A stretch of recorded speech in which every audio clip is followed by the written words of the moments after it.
Welcome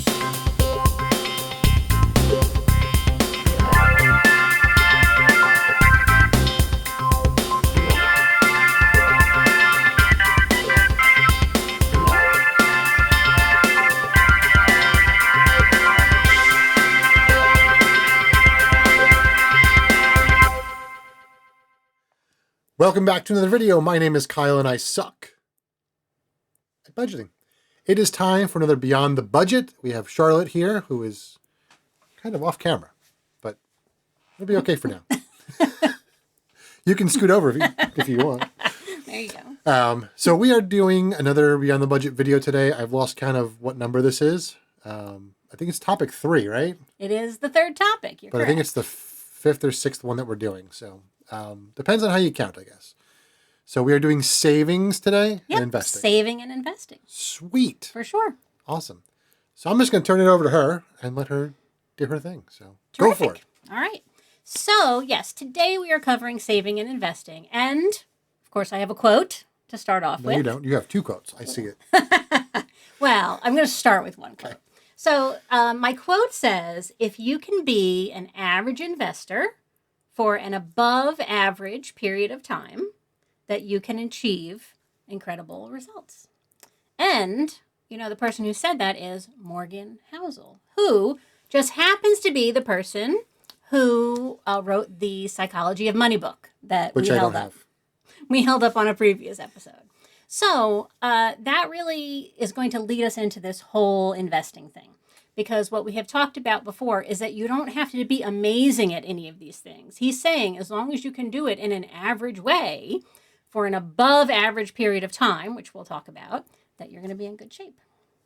So in our previous episode, in our very first episode, we talked about people who didn't have much wiggle room in their budget. Now, I know you have a little bit of wiggle room in your budget now. I know that you are saving and investing, but not everybody has that. So in our very first episode, we talked about looking through your budget and trying to find an area of waste where you could try to squirrel away some money to use for other reasons.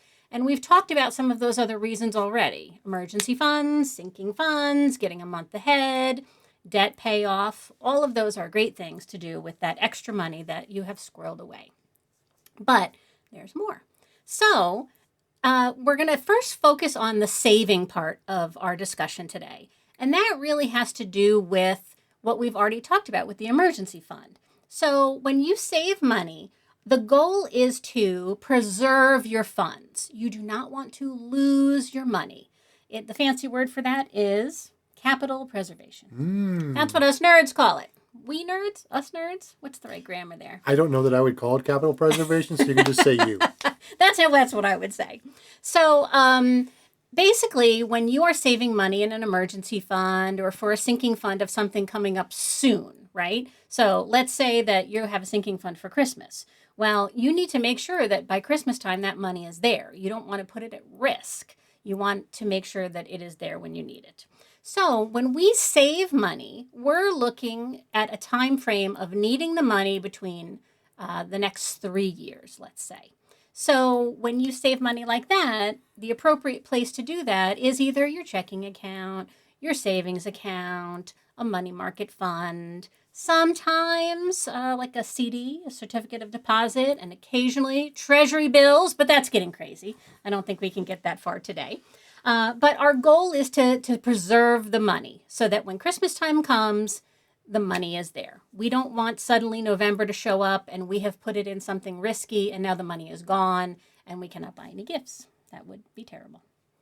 So because savings accounts don't have a lot of risk associated with them, they also don't have a lot of return. They don't really make you a lot of money. The goal on this is not to make a ton of money, it's to preserve your money.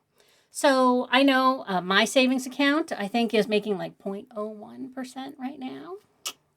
I am making a little bit more in my money market. My money market is, I think, about 3.8. We're recording this in the middle of 2026, and the rates are still pretty decent on those.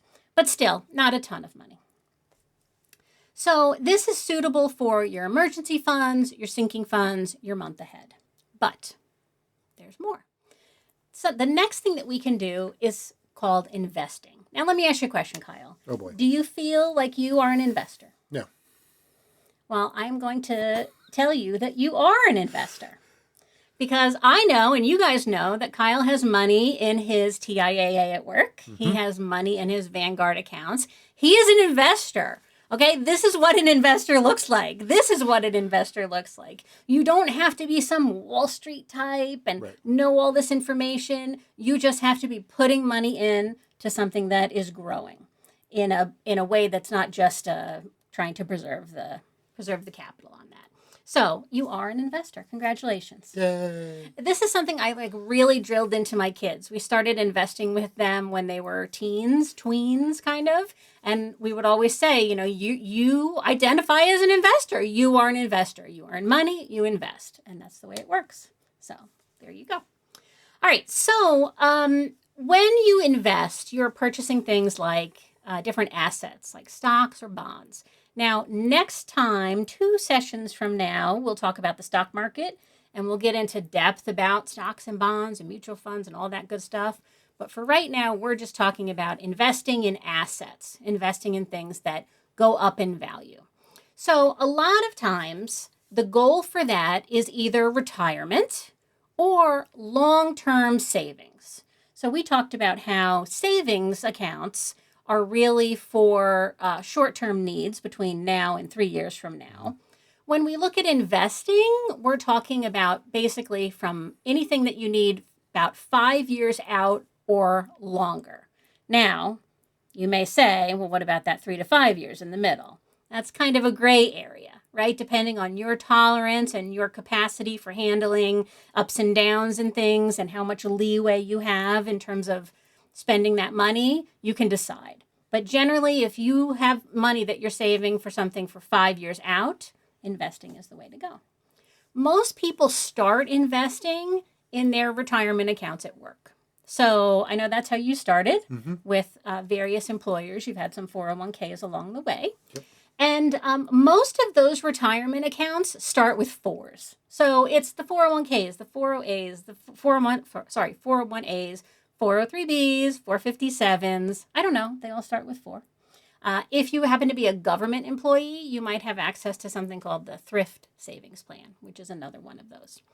But a lot of times, these accounts are, well, all the time, these accounts are tax advantaged, which means that you get some type of tax savings for the money that you put in them. So some employers offer a match. Now, we've heard Kyle talk about this, right? Your employer offers a match at work. And this is basically free money for you. If you are not taking the match at work, if you're not contributing enough to get your employer to match funds with it, then you're leaving money on the table. Really, that employer match is part of your salary. So if you think about it, if you're weighing 2 different job opportunities, you'll want to go with the one that has the best compensation package overall, and that includes a match.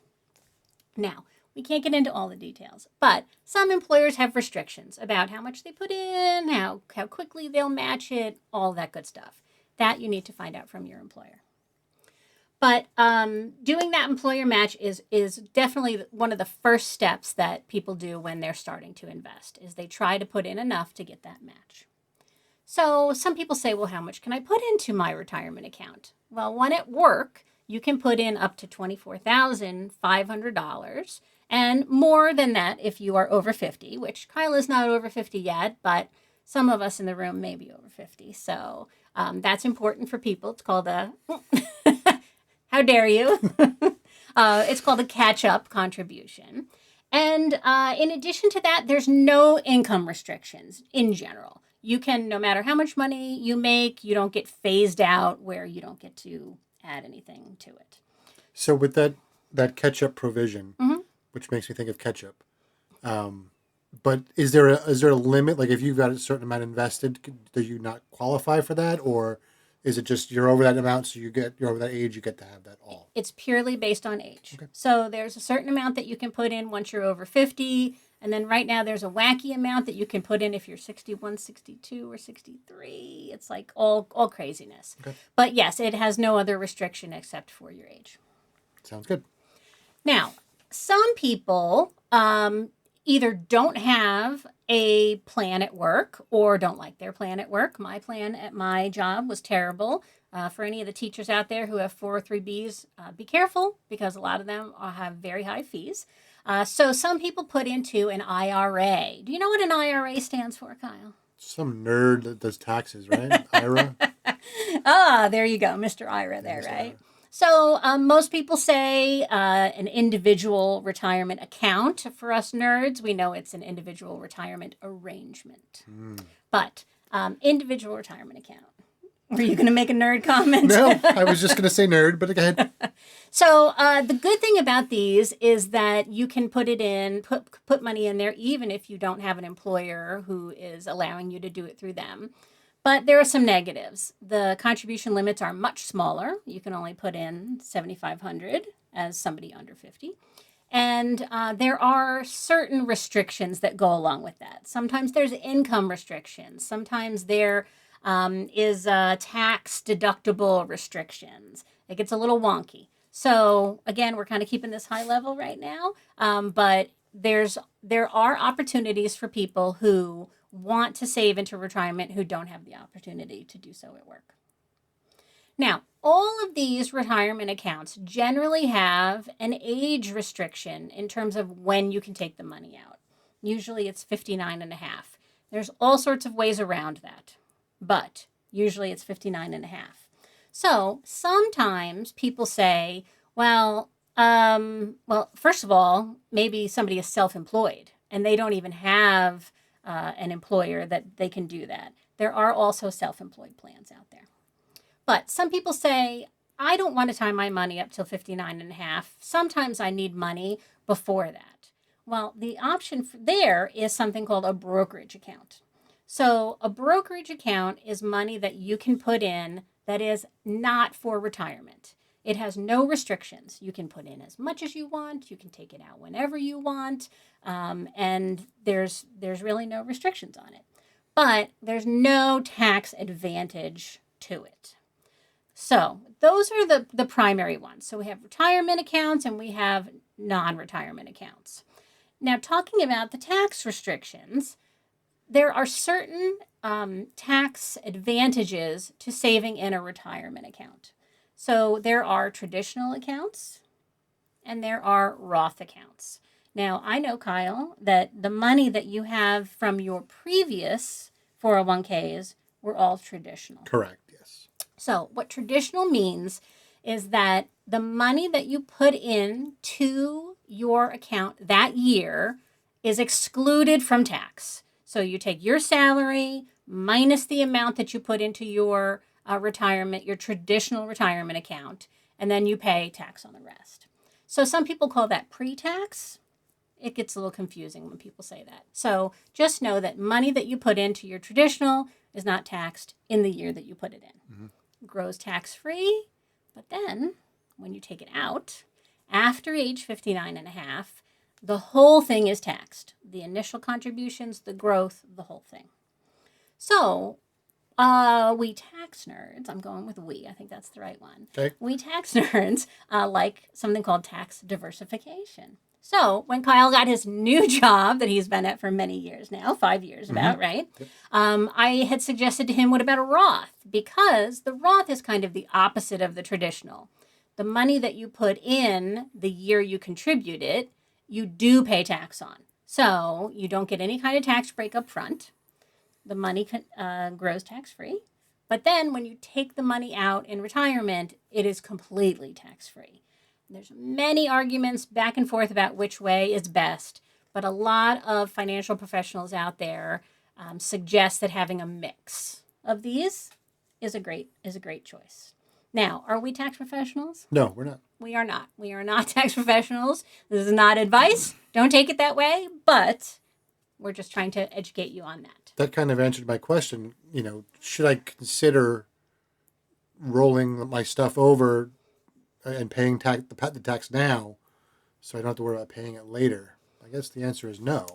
So that's called a Roth conversion. Yes. And beyond the scope of this video, but there are many times where people it does make sense for people to do a Roth conversion. At this point in your finances, what I know about them, I would not suggest it for you Okay.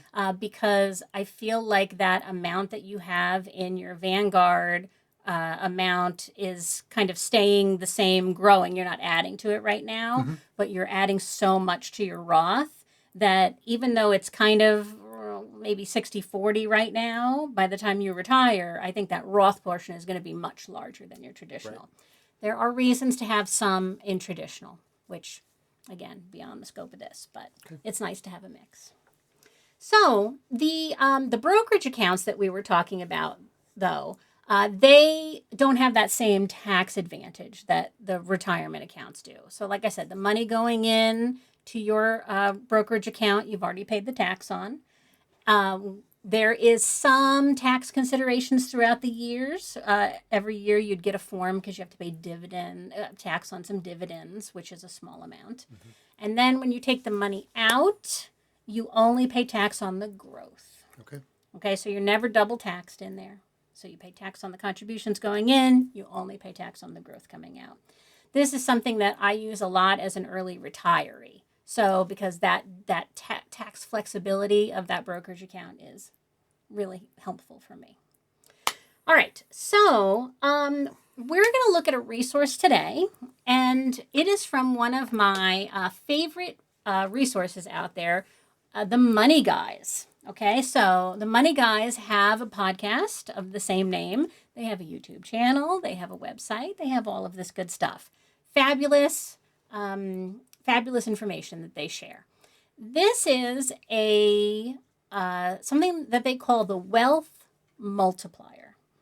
So what they have done here is that they have listed out the ages from 20 to 65 or 64, 65.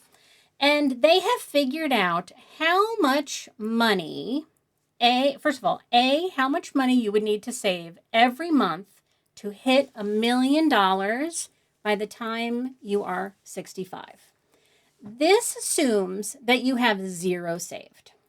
Okay? So let's say that we had somebody who was 30 and, sorry, I really need to put my glasses on. So let's say we had somebody who was 30 and they have zero saved for retirement, which is not unusual. That is the situation that many people find themselves in.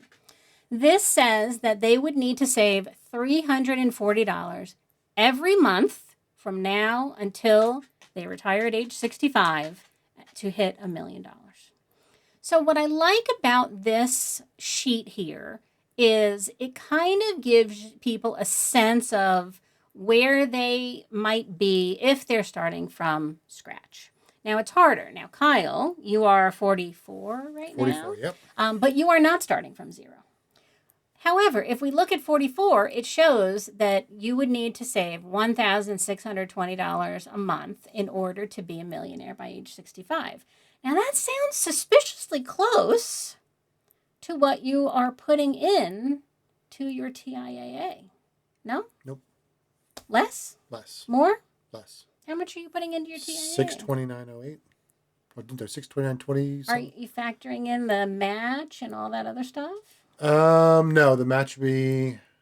I can look. All I know is on your early retirement spreadsheet there. Well, let's bring See, up that. now I've tripped him up here. No, it's fine. We can bring it up quickly.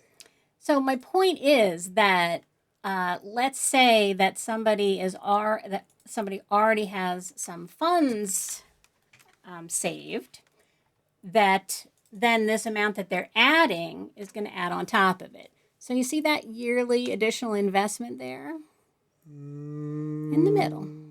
It's my spreadsheet. I think I know what it is. So, yeah.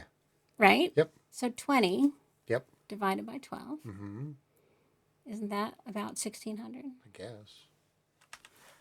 Oh, now he's pulling up the calculator to see. I shouldn't be penalized in time in terms of making this run long. If you You're the one who have was to do concerned this. about the time.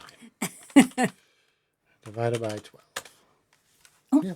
1,677. Okay, so let's go back to our wealth multiplier sheet there, if you can. Which one? Older? Older. Okay. Ruining it, Kyle. So if we look at that, like I said, All right, you're 44, you're putting in a little bit over that amount. So what that tells me is the amount alone that you're putting in from now, if you stayed working till 65, would grow to $1 million. But plus, you already have that 100 or so that's already cooking in there. Right. So when we looked at your early retirement spreadsheet, right now it says you're kind of on track to hit around 1.5, I think it is 1.4, Yeah, somewhere it's in about right. there. But so that kind of tracks. It kind of helps me to figure that out. The other thing that I like about this is it tells you the actual wealth multiplier number. So next to Kyle there for age 44, it says that the wealth multiplier is 4 point. Nine one. We're just going to call it 4. Is it 9-1? 9-1. Okay, we'll call it 5. So basically what that means is that every dollar that Kyle saves today and invests today should grow to $5 by the time you hit 65. So if we think about that, he already has about 100 grand in there. If we say, okay, 100 times 5, that's about 500, which accounts for that other about 500 in your fire number that it says your sheet says that you should be hitting right now. So what I love about this is, especially for somebody who is getting a late start, okay, we talked about that it's never too late to start. Certainly, it's easier if you start early, but especially if you have any younger people in your life, this is a great chart to show them. My daughter is 23, so every dollar that she puts in right now has the capacity to grow to $58, 10 times the amount of yours. So if she put in that same 100 grand, which I know is, obviously hard for a 23-year-old, but if she had that same amount, it would grow to not just 500,000, but what do we think? What's 100 grand times 59? I don't know. I used to teach math, and I'm afraid to say the number. It's got to be 5 million. 100,000 times what? 59. 58. That's okay. Yeah. So I know that number seems crazy, right? It does. That number seems crazy. But this is just showing the power of the earlier you start, the better. So anyway, the Money Guys have another sheet that looks just like this that goes younger. So it goes all the way down to age 0. And then they have another one that's called The Power of Starting Young, which gives you like a lump sum amount that you would need to have saved every year. So instead of having a monthly amount that it gives you to hit $1 million, it gives you a lump sum amount. So if you have $25,000 by age 25, if you never added another penny to it, it will grow to $1 million. So Money Guys have a lot of great resources like that. Highly recommend their program. So what I think is that next time when we get together, we'll be looking at, not liking the glasses. Okay. Next time when we get together, we're going to be looking at how compound interest works. Because that is a fabulous piece to the puzzle. These calculators and Kyle's early retirement sheet are doing compound interest. That's what's happening in the background of that. And then we're going to look at it a little bit more in depth. Sounds good. I will put the links to the Money Guys in the description and the links to those charts that we just showed you in the description so you guys can see that. And then this will end this episode, right? We're going to... Yep. Okay. So then we'll talk about the investing part in the next episode. So thanks so much for watching, and we'll see you next time. See ya.